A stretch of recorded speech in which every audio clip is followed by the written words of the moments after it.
Welcome back at the third part of creating a backend for the to-do list.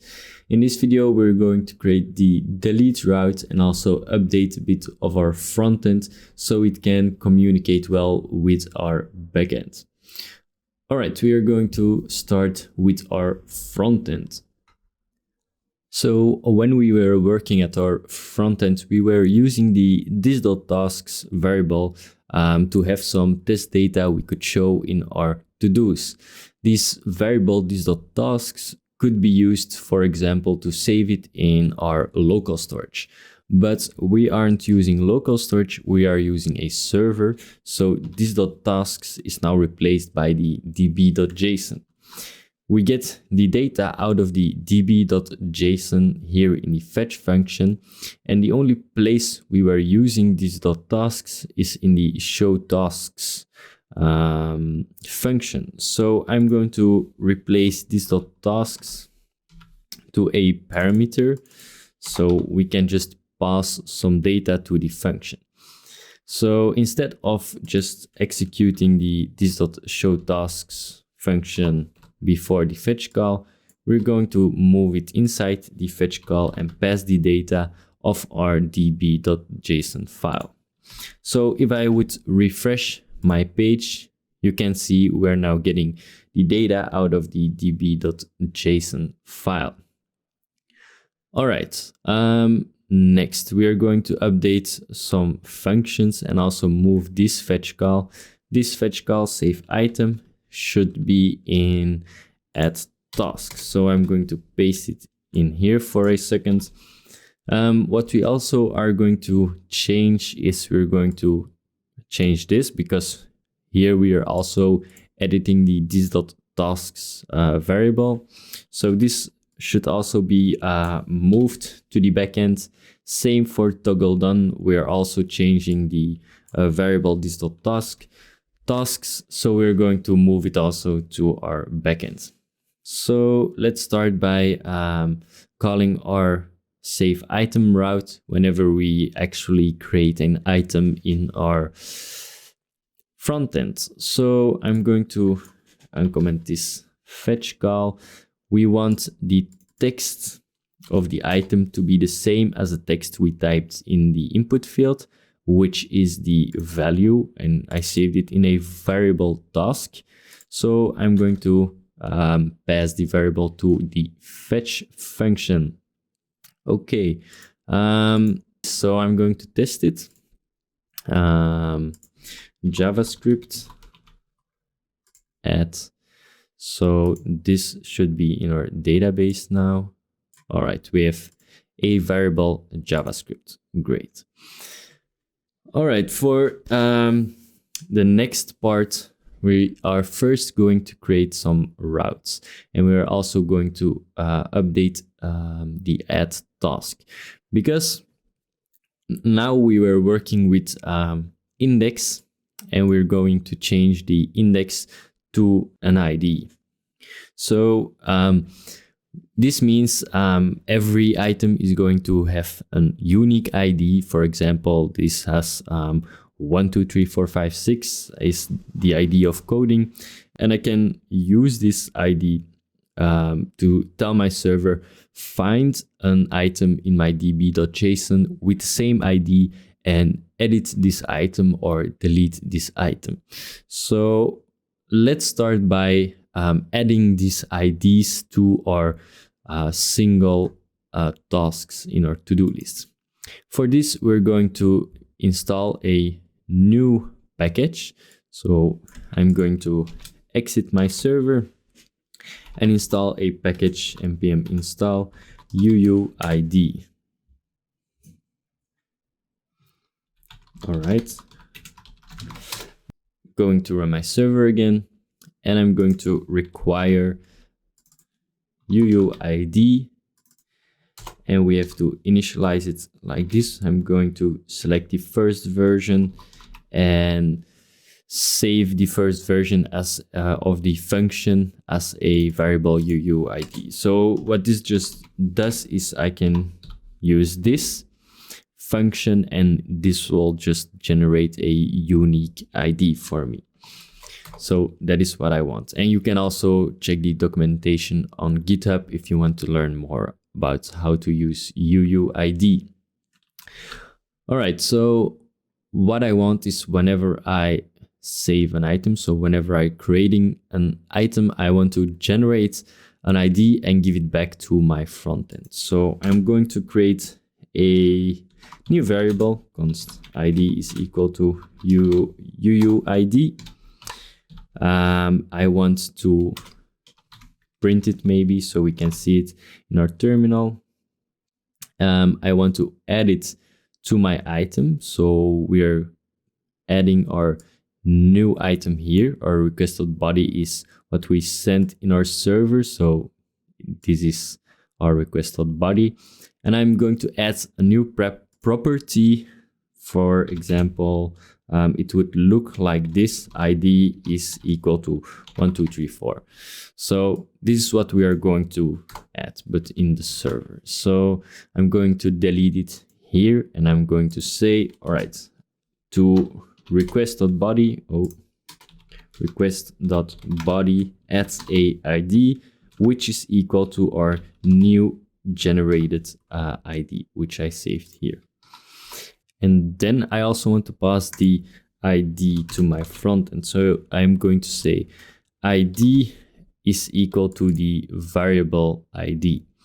So now in my front end, I should be able to print the ID after the fetch call. So I am going to copy the then functions and paste them after the fetch call. And then I'm going to say print the ID.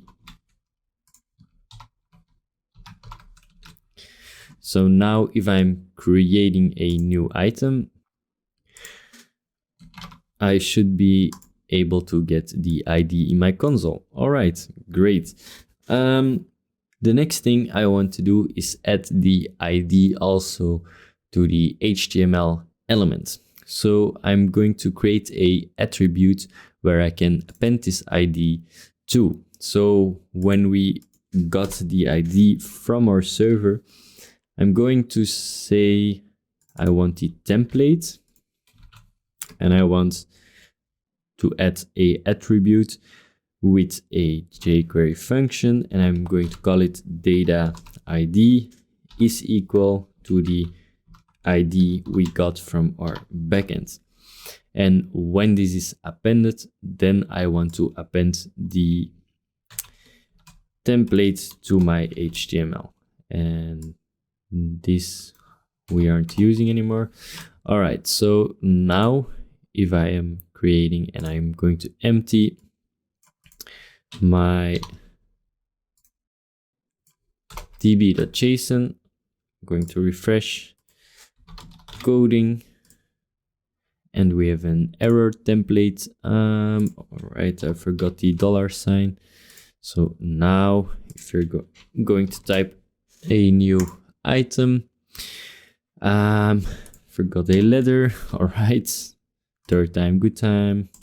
1 2 3. Okay, so if we look at our list item, we can now see we have a new attribute data ID, and this is containing our ID. So whenever we are deleting it or updating it, we can get the ID from the HTML element and pass it to our server. Okay, so we are going to write the delete function or update the delete function and write the route of our delete tasks. So let's start with the route. So I'm going to create a delete route. So app.delete. I need to pass a or say an route that I want, and I'm going to say delete item. And now I'm going to add something new, which is called a get or a URL parameter. So we can add variables to our URL, for example, an ID. So I'm going to say delete the ID, which is equal to the ID of the element. So this is the way how we can pass variables in our server. So here I'm going to create a new function, request response, arrow function. And the way we can get these variables of our URL is by using request.params. This is an object of all the parameters we gave on the URL. And so at this moment, it is just going to be an object with an ID.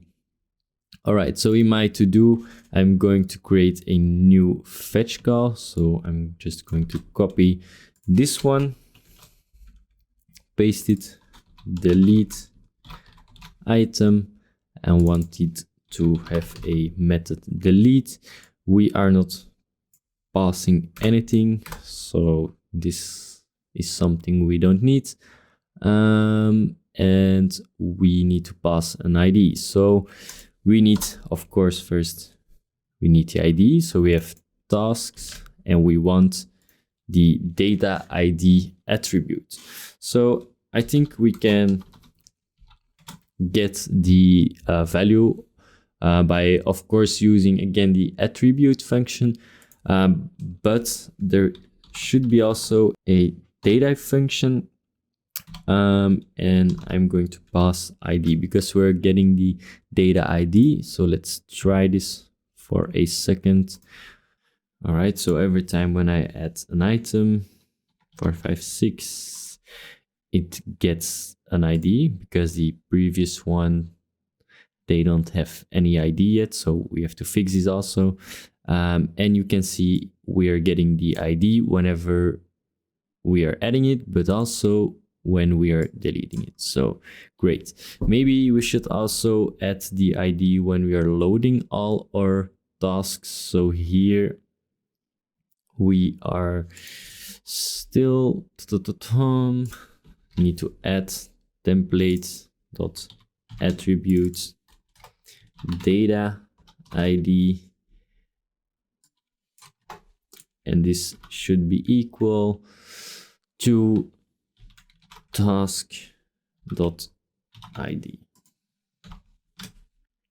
All right, so now when we are reloading our page, all the list items have their ID.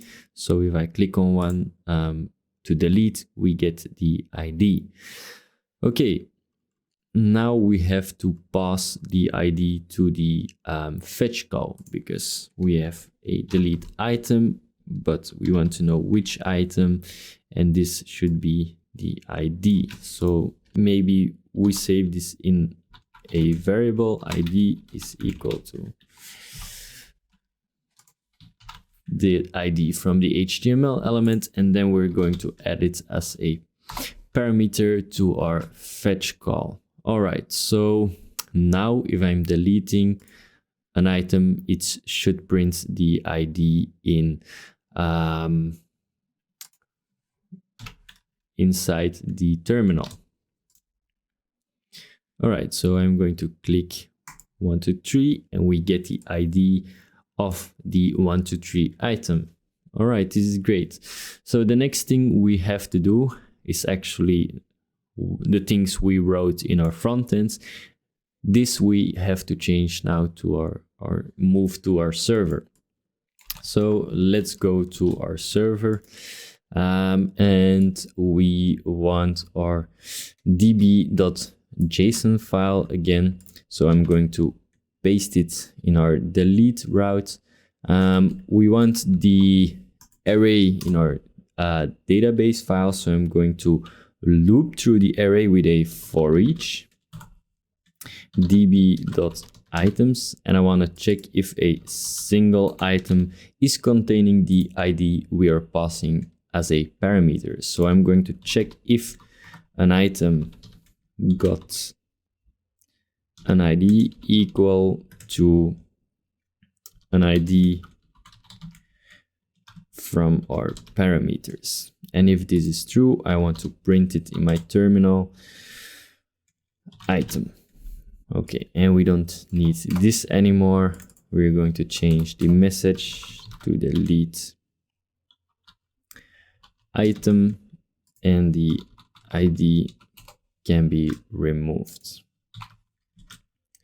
All right, so let's test this. Template not defined.